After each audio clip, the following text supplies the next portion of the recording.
What's going on, you guys? I hope you guys are having a really good day. I am very excited about today because I get to review one of my most amazing theater experiences that I've had when I was a child, and that is Skyfall. Now, this movie came out back when I was in eighth grade, and this movie is very special to me.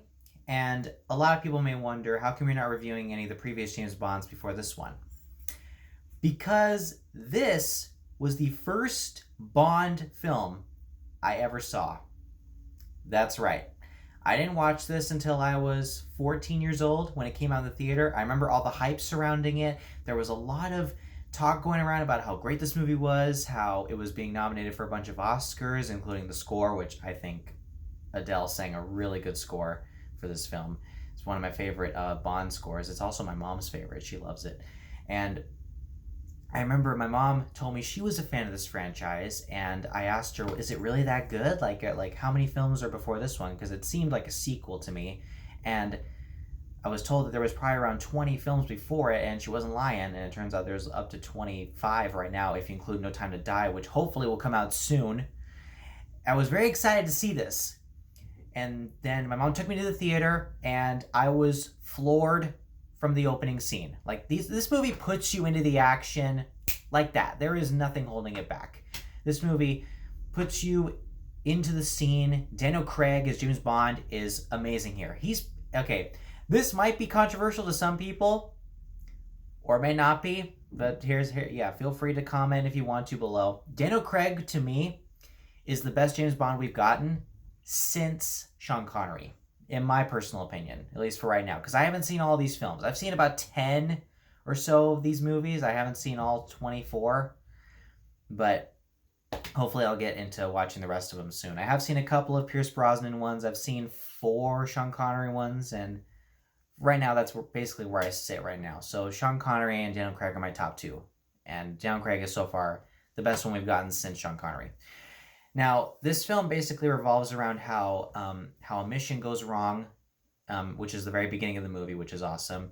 There's after it goes wrong, James Bond basically disappears for a couple of years, and MI6, who he works for, it has been compromised and has been destroyed. So now M, played by Judie Dench, who I love Judie Dench. She is amazing in this movie. This movie is worth watching just for her performance alone. Even though she's not in the movie too much, she does have quite a bit of time on screen, which is why I love it. Which is another reason why I love this movie. Yeah, the performances alone in this film are what really help it stand out.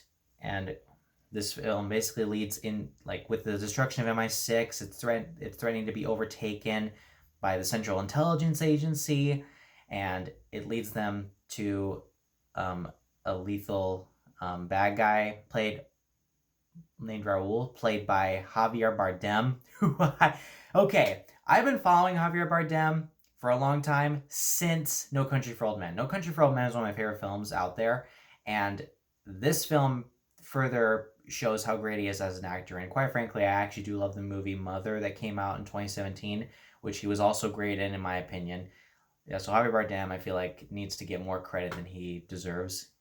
He needs to get more. So this is another example as to why Javier Bardem is a great actor.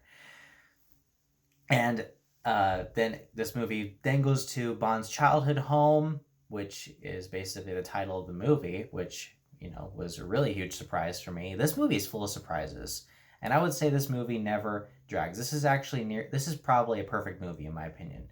I love Daniel Craig as James Bond. Judi Dench is great as M.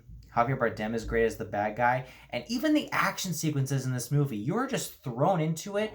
There's like everything is within the camera shot. You can see everything. There is a lot of interesting stuff that happens. Like, there's even a scene at the very beginning where he's like chasing someone on a train, and he activates not like a bulldozer, but it's like a crane sort of thing with a hook, like a backhoe or something like that. I don't know. I don't know the name, but if you've seen the movie, you know what I'm talking about.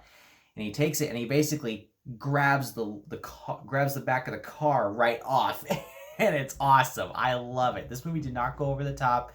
This movie did not overstay its welcome, and whenever there's a fight scene or any action sequence, there they're pretty evenly spaced out. Like whenever you're begging for an action sequence to start, it starts up and it's like, okay, wow, that was pretty quick. And that's why I think that the action really stands out the most in this movie. In fact, I would say the action might be slightly better here than in Casino Royale. I'm not dissing Casino Royale. I love that movie too, and I will review that soon. But this movie stands out to me as the most. And that's probably because it's a biased opinion for me, and also because this was the first film I ever saw, so it stands out to me more, which it's just me. So don't diss on me if I don't like Casino Royale as much as this movie. I still love it. Still love both those films. And I'll get into those soon. But I would say that the entire film never drags. There is a lot going on with James Bond, and the fact that this leads into his childhood home and he meets back up with someone like, you know, his father from his childhood was a great scene to watch. And I loved all the drama and even all the like there's like a scene where Javier Bardem is walking down a hallway slowly. Like it's just one shot. He's walking down and he's explaining like something about rats and on a sinking ship and how they eventually have to start killing each other in order to survive. And then like Daniel Craig just sitting there all tied up, and you can tell he's kind of interested in what he's saying, but at the same time he's it's like you can kind of tell he's planning something. Like he's planning to beat him one day, planning to take him in. And like this movie was just, oh man. Love this movie. I don't want to really say any more because I don't really want to spoil the movie for you guys, but I do recommend that anybody watch this movie. It's definitely worth your time, and I'm going to give Skyfall an A+. So guys, thank you very much for watching. I'll be reviewing a couple more James Bond films. I'll be reviewing all of the Daniel Craig ones that I've seen I've seen all of them, and hopefully we get No Time to Die in the future. So guys, thank you so much for watching. Please subscribe, like, share with your friends. Please comment below what's your favorite James Bond films, and I will see you guys next time.